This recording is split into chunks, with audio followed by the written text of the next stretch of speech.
Hello, guys. Good morning, good afternoon, good evening. Magandang umaga, magandang hapon, magandang gabi.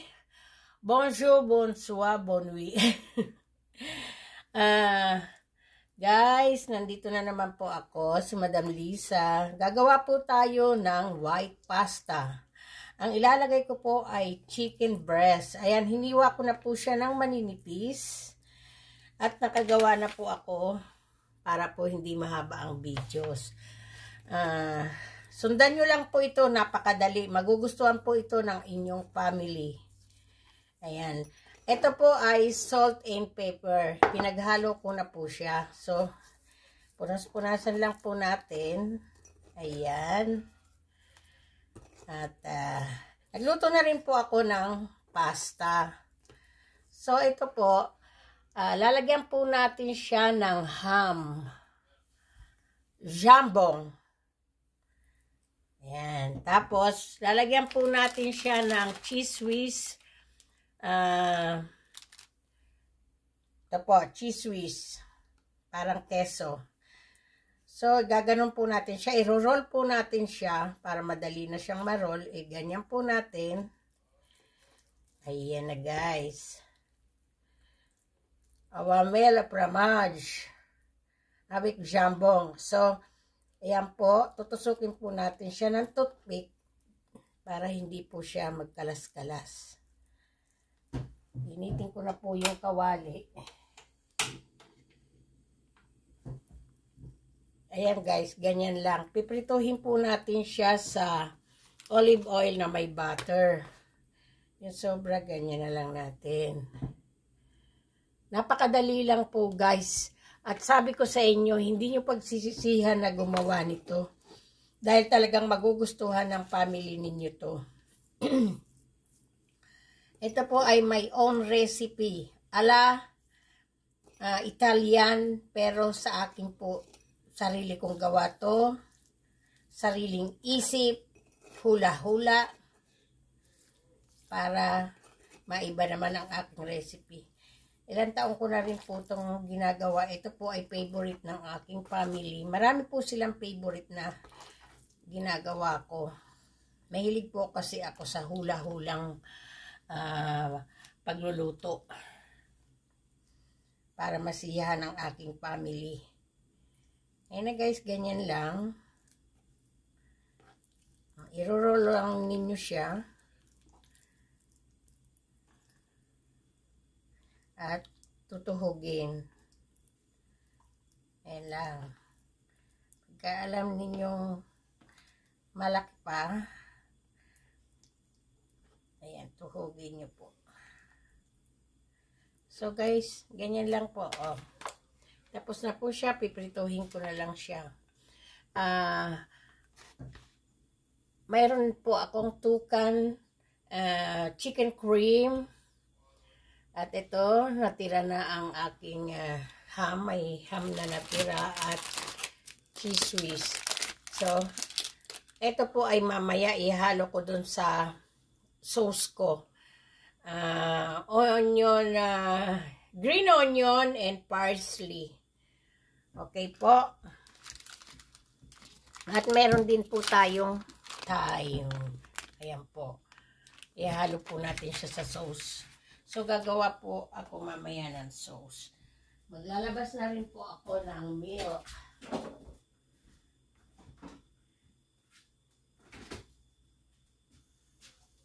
Milk.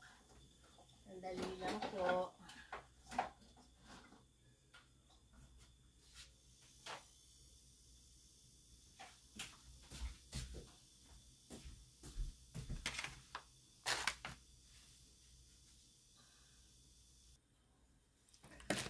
So, mainit na po ang ating kawali. Lalagyan na po natin siya ng olive oil. Olive oil po lagi ang ginagamit ko. Kasi healthy po siya. Ayoko po lagi ng oil na canola. So, lalagyan po natin siya ng butter. Ayan.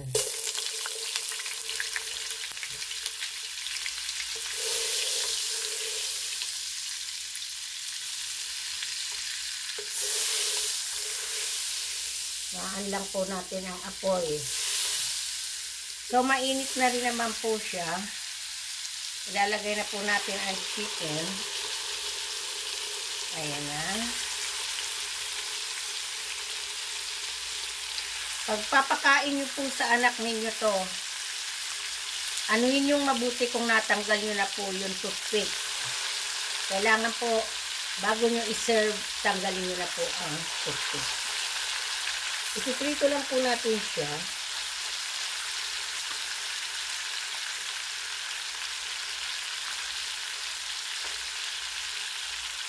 Kote ba doon isa mo, si Porles ako.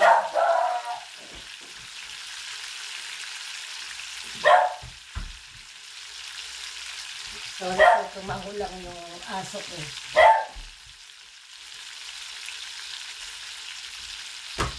May nakita po sa labas. Si Vidunisa, Porles Sampang, si Treasure, tiba, Olby, lapik. Okay? I-sure nyo lang po na natanggal nyo yung ano. Pito-pituhin lang po natin siya. Okay guys. Pabalikan po natin sa mamaya. Ito na po guys. Ang chicken. Malapit na po siyang maluto. So, dito rin po natin ilalagay yung sauce mamaya kasi yung butter po niya, ayan na, nag-ano na. Saka yung cheese po, tumutulo-tulo na dito.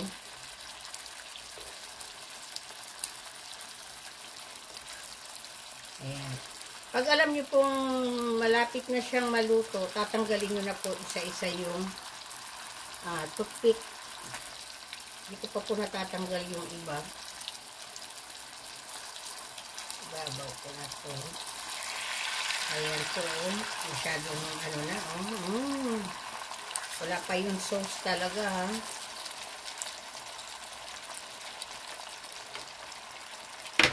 Tatanggalin ko po yung toothpick. Ayan.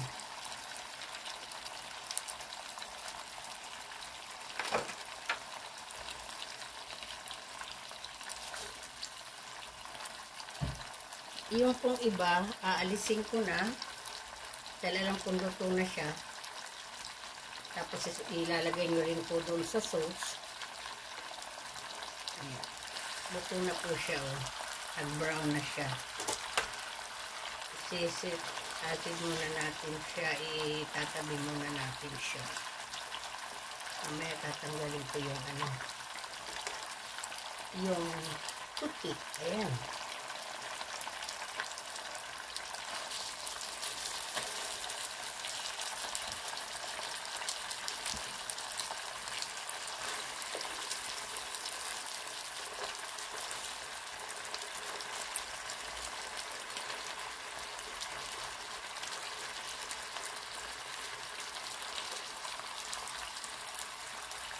Ang hirap po pagkabakaba ang kuko, kaya yung iba tinanggal ko na po yung aking kuko. Ayan na po.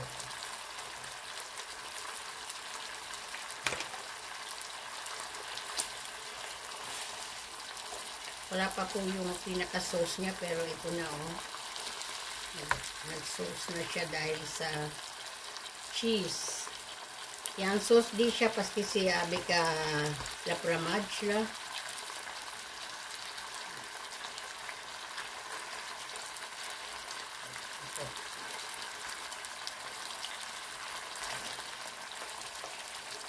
Ito siya butter, natanggal ko na rin po isa-isa kasi kumapit na rin naman po siya. Ay, ayaw matanggal.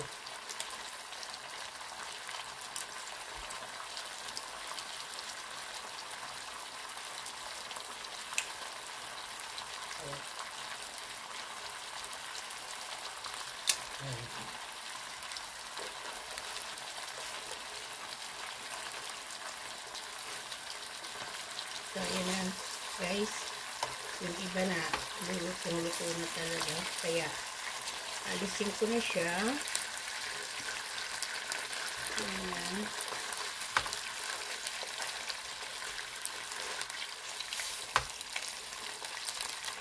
Naluluto na po siyang lahat.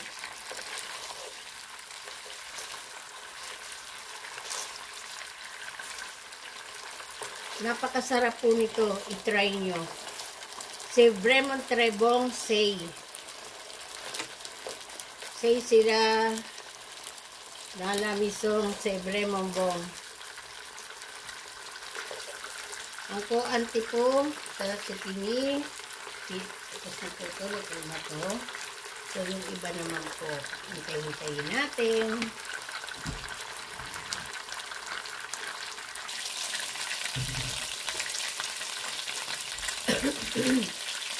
Ito na lang po ang hinihintay ko para po makaluwa na tayo ng sauce. So, tatanggalin na po natin. Siya nga pala guys, kung wala po kayong cooking cream dyan sa Pilipinas, pero ang alam ko meron po ang cooking cream, pwede po ang milk. Yung nasa, yung kahit normal lang na milk. Pwede po yun. Ayan. Ito na po siya. So, alisin na po natin siya lahat.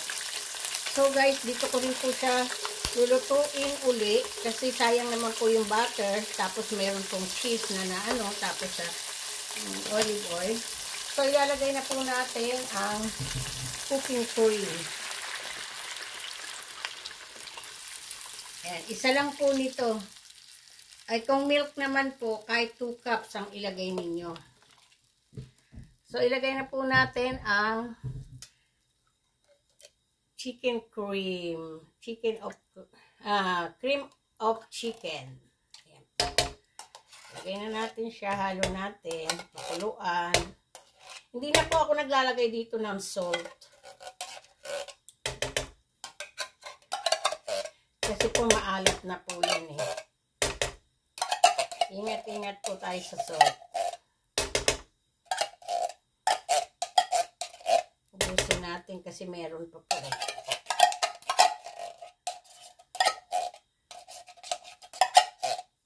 May naghihintay po rin na friend ko na i-video ko to kasi favorite din daw nila to. Kasi nung nagpa-party ako dito, minsan pagka may mga puti ko na nag-aano dito, dumadalo sa party ko, mga asawa nilang mga foreigners, international food po ang niluluto ko kasi yung iba na mga puti, nagsasawa na raw sila sa mga Filipino foods. Kaya ang ginagawa, iba-ibang putahe po ang niluluto ko. Japanese, Chinese, tapos basta po iba-ibang mga putahe ang niluluto ko. Tapos ito, nagluluto ako nito minsan. Yan. Kaya natutuwa po silang pumupunta dito pagka may party ako noon. So, haluin lang po natin siya. Pakuluin lang po natin.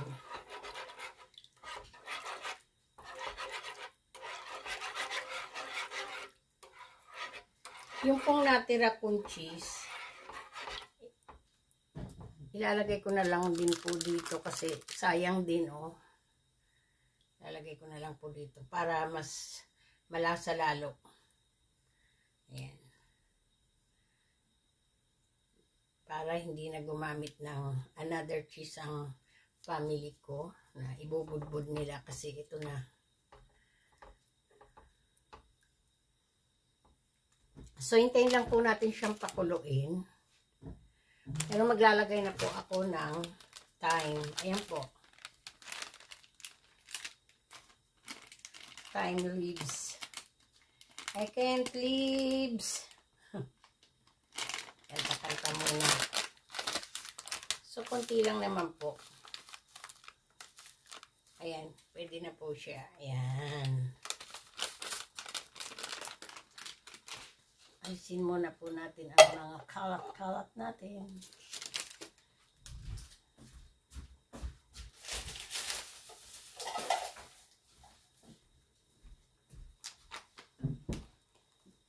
Wala ko lang apoy. Ayan.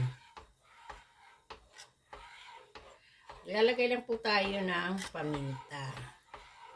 Paminta lang po kasi malasang-malasa na po yung chicken dahil yung cheese saka yung ham.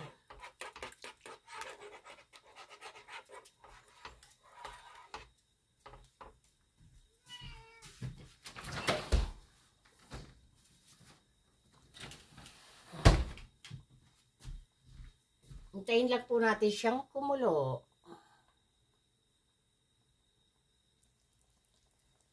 Ito na guys, kumukulo na siya. Kumukulo na.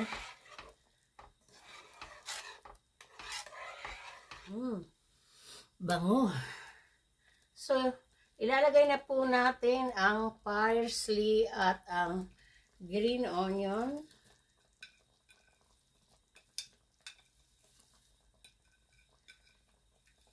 May natira pa pong ham. Ilalagay ko po mamaya sa ref.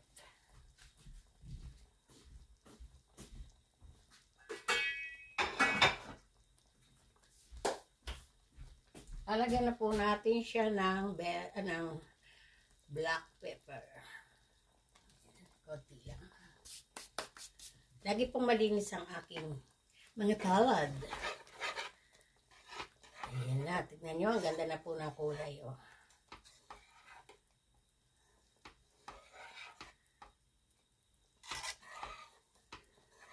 So, ang susunod po natin na ilalagay ay ang pasta na.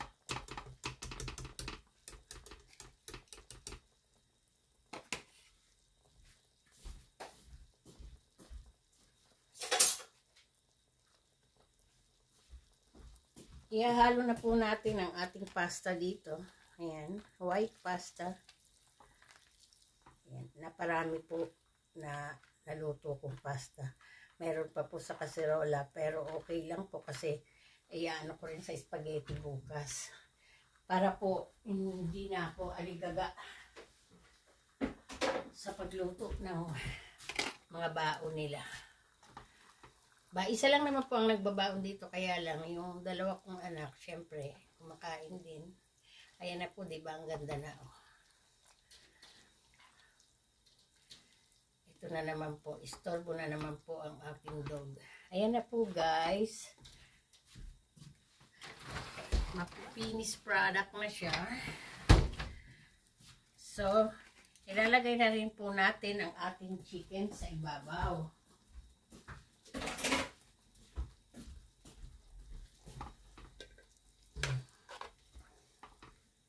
Natanggalan ko na rin po siya ng toothpick.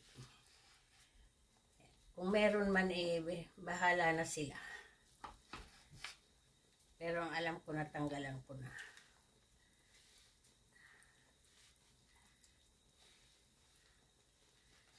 Hinaan na po natin ang ating apoy. Nako guys, aapaw yata ito. Pero hindi ko muna po lahat ilalagay ang chicken. Ayan po yung cheese. Ayan na po guys. So, napakadali lang po, di ba?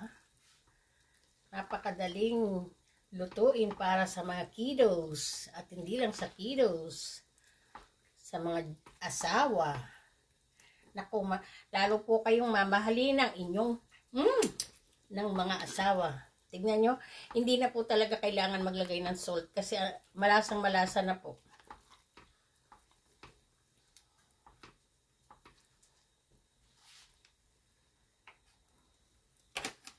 Yeah. May natira pong chicken.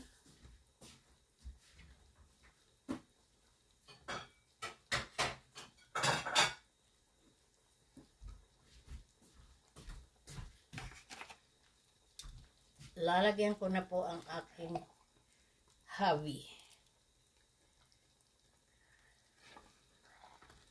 Nakakulong po siya sa kwarto.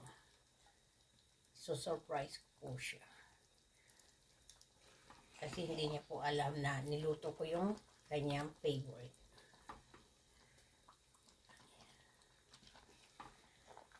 lalagyan na po natin siya ng chicken. Lagyan ko po lang siya ng 2 maliit. Kasi, para sa akin, maano na eh. Pupunasan lang po natin yung gilid. Lagyan po uli natin kasi aangal yan, sasabihin bakit konti lang.